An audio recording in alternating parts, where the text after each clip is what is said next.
Hello, ladies and gentlemen. Welcome back to another episode of Voice of Guo. Now, don't forget to click like and subscribe and click the bell so you know the next time we upload a video. And don't forget to leave a comment down below and let us know what you think about the news that is currently taking place in China. Now, let's bring our attention to the first news that is regarding the continuous outbreak of CCP virus that is currently plaguing Beijing. Ever since June 11th, many provinces in China have seen cases related to patients diagnosed during the second outbreak of the CCP virus in Beijing wholesale market. After the second wave of the outbreak erupted, the CCP continued to adopt what they call political pandemic prevention method to redirect the public's attention. They first blamed the salmon chopping board, shifting people's anger at salmon. Then the CCP declared the virus to be the same as Europe's virus and that the virus was from Europe. Immediately after, the CCP pointed fingers at public bathrooms since the couple in Haidian district was presumed positive after using public bathrooms. Recently, several internal documents from Beijing showed that authorities are setting up a task group to trace the source of the outbreak by investigating the high-risk group. According to the official media of the CCP, the infection has become more diversified, regardless of the transmission methods. With seafood products being the main source, it also ranges from markets to restaurants, from salmon to beef and lamb, as well as public bathrooms, and now the spread of the virus is increasing rapidly. On June 27th, the spokesperson for the Beijing municipal government, Xu Hejian, said Beijing's situation is very severe and complicated. Thank you very much for the reporting. Now we know the reason why the CCP virus is going bad in China, especially right now in the capital, is because the government continue to blame everything else but themselves. Fish, beef, bathrooms, but just never the government itself. Now, let's bring our attention to the next news that is regarding a congressperson in China that recently passed away in one of the top hospitals in Beijing. Shen Jilan, the living mobile phone device of the Chinese Communist Party, died recently. Some people familiar with the situation reported that Shen Jilan did not die of stomach cancer but was infected with the CCP virus during the 2 sessions and was isolated and treated in the 301 hospital. The medical care is all 4 levels of protection and there are more than a dozen senior officials who are sick at the same time. People familiar with the matter said that in the future there will be deaths of other big figures. A netizen reported on YouTube that Shen Jilan was highly isolated in a negative pressure cabin shortly after she was admitted to the hospital and she used a ventilator almost a month ago. The netizen also said that the officials will continue to announce deaths of big figures in the future. According to the news from WeChat Moments, the staff around Shen Jilan revealed that she was unwell in Beijing at the end of May. Calculating according to time, Shen Jilan was attending 2 sessions in Beijing when she became ill. At the time, some netizens suspected that Shen Jilan may have been infected with the CCP virus during the 2 sessions, and the officials covered up with other disease names in order to maintain stability. Officials did not disclose Shen Jilan's condition before, however, a few days before Shen Jilan's death, photos of her lying on the hospital bed suddenly appeared on the internet. Shen Jilan inserted a nasal tube to be given oxygen and opened her mouth. She seemed to have difficulty breathing. The escort next to her bed wore an N95 mask for protection. It is worth mentioning that the CCP officials seem to be extremely sensitive to Shen Jilan's illness. Her deliberately broadcast Shen Jilan's propaganda video on anti-drug was accused on repelling rumors. However, Shen Jilan finally confirmed the credibility of the rumors with her death. In addition, the above-mentioned news that Shen Jilan had been isolated and treated in the 301 hospital during her lifetime, which coincided with the news that the 301 hospital had an outbreak. Earlier, there was news on the internet that more than 80 people in the 301 hospital were infected with the CCP virus. The news also revealed that the many people in very important departments in Beijing are infected, but statistics are absolutely not allowed, and even medical institutions cannot know.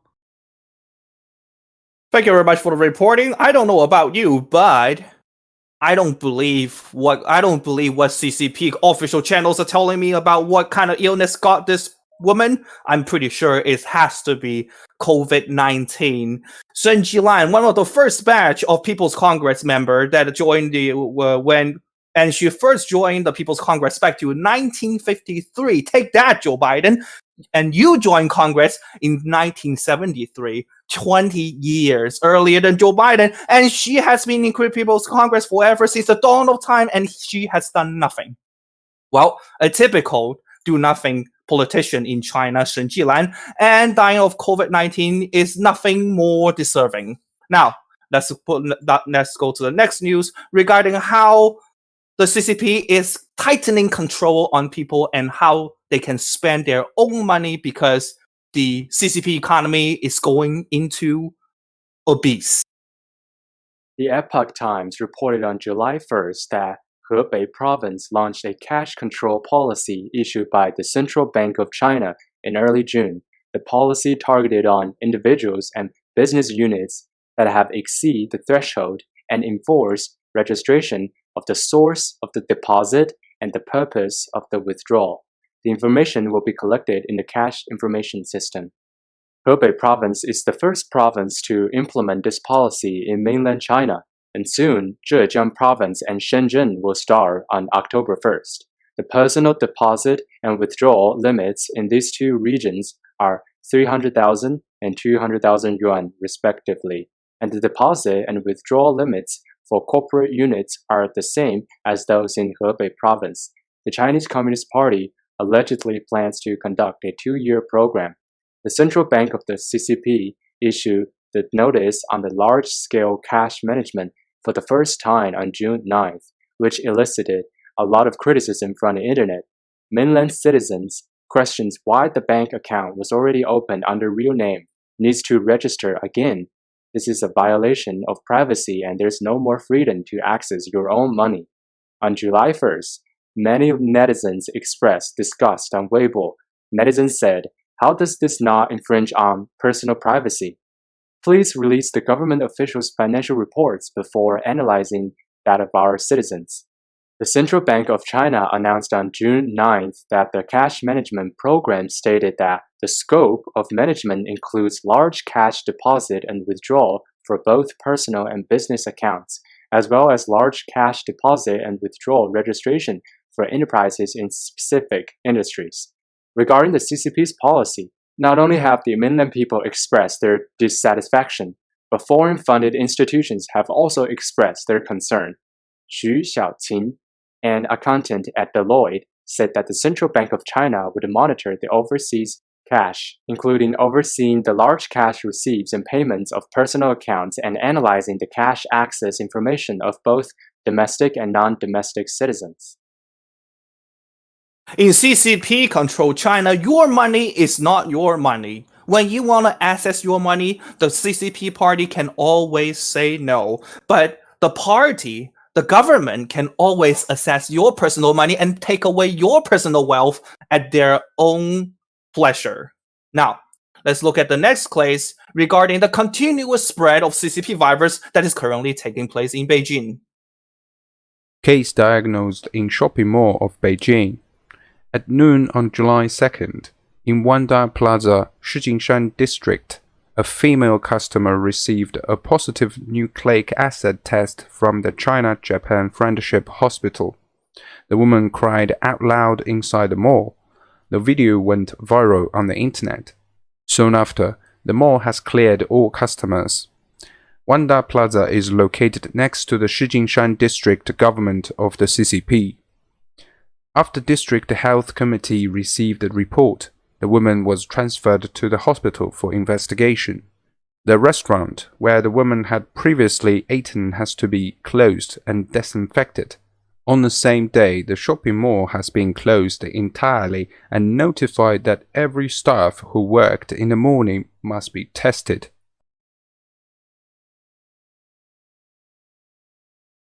Okay, thank you very much for the report.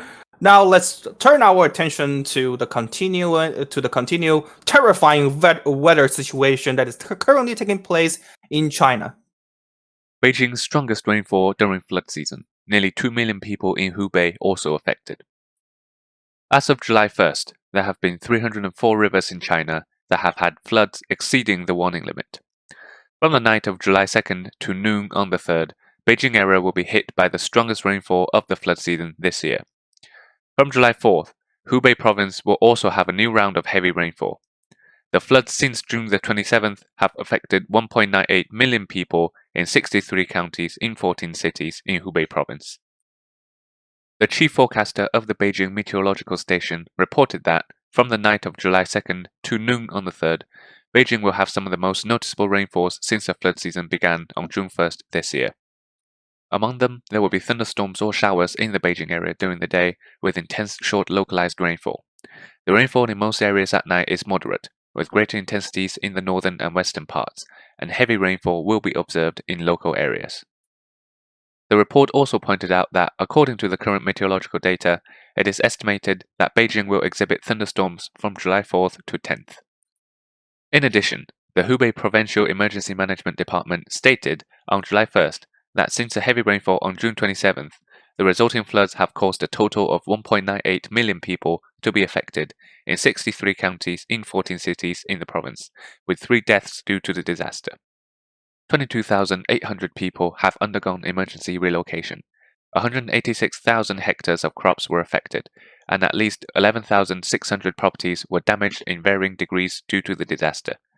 This resulted in a direct economic loss of 2.885 billion yuan. According to the weather forecast, from July 4th to 7th, Hubei province will display a new round of heavy rainfall. Thank you very much for the reporting. Now to the final news. 2 custom officers in Hong Kong were arrested because they are opposing the new national security law. So now, even you are within the political system in Hong Kong, you are not safe. Let's look at some details. Brief news. 3 Hong Kong customs officials were arrested by Hong Kong police for opposing the Hong Kong national security law. The chief officer of the customs, Deng Yihai, suspended their job positions. On July 1st, 3 Hong Kong customs officials were arrested by the police with no good reason, simply because they did not support the Hong Kong national security law. What these 3 people did were simply shouting out and displaying the slogan. Soon, Deng Yihai, the chief officer of the customs, suspended their job positions, rather than showing sympathy and understanding for his subordinates. Okay, thank you very much for tuning in tonight, ladies and gentlemen. Those are all of the news we want to brought to you today. Tune in once again tomorrow, and we will see you next time. Bye-bye.